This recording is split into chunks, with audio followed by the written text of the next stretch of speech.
ठीक है, और ये आ गया हमारा सन। ठीक है, ये सन रेज यहां पर पड़ रही है। ठीक है, अभी आप देखो ये हमारी अर्थ है और अर्थ का आपकी डॉटेड लाइन नजर आ रही है, ये आ गया इक्वेटर। ठीक है, ये इक्वेटर आ गया।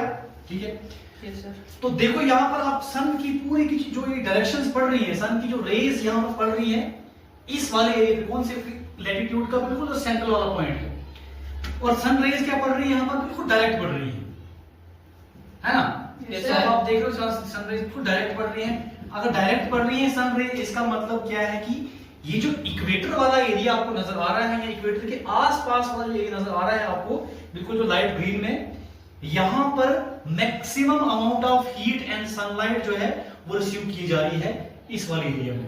तो इस वाले एरिया में जो इक्वेटर वाला एरिया है, सबसे ज्यादा हीट जो है, सबसे ज्यादा समर गर्मी जो होती है सबसे ज्यादा इस वाले एरिया में होती है। इक्वेटर पे एग्जिस्ट करेंगे, वहां पर maximum amount of heat and sunlight होगी, और वहां पर टेम्परेचर हमेशा क्या रहेगा, हाई रहेगा। ठीक है, तो लैटिट्यूड के हिसाब से हम देखें तो ये डिपेंड करता है सोलर इंसुलेशन के ऊपर, ये सनरेज जो है सबसे ज्यादा स्ट्रेट बिल्कुल जो है कहां पर पड़ रही है। समझ आई इस चीज की? Yes, sir. अगर हम देखें ऊपर देखें तो आप थोड़ा सा क्या होता है कि आप देखो थोड़ा सा सनलाइट अब क्या है कि ये आप पहले स्ट्रेट पड़ रही थी, अब थोड़ी सी स्लैंटिंग हो गई है ना। Yes sir. अब तिरछी तिरछी लाइनें हो गई, यहां पर भी देखो यहां पर भी देखो, थोड़ी थोड़ी तिरछी लाइनें पड़ रही हैं, ऐसे इस तरीके इस शेप में पड़ रही हैं, ऐसे पड़ रही हैं, है ना। जब ऐसे पड़ रही है इसका मतलब क्या है कि एज कंपेयर टू ये जो इक्वेटर वाला एरिया है, जो टेम्परेट जोन है इस वाले का एरिया में क्या है, अब इसके मुकाबले यहां पर गर्मी थोड़ी कम होगी। क्यों? क्योंकि अब सनलाइट जो है सामने यहां पड़ रही है, लेकिन जो एरिया वाला एरिया यहां पर जो है स्लैंटिंग वे में पड़ रही है, तो यहां पर जो है जो सनलाइट रिसीव की जा रही है इस वाले एरिया में तो थोड़ी सी कम है।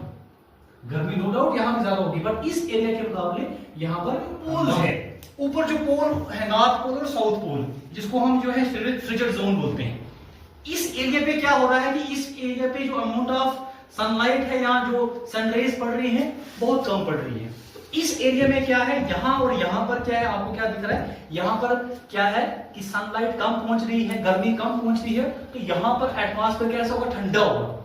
ठीक है, यहाँ पर क्या होगा, कूल वेदर होगा, ठंडा मौसम होगा यहाँ पर, तभी यहां लिखा है फ्रिजिड जोन, यानी कि ठंडा वाला एरिया है।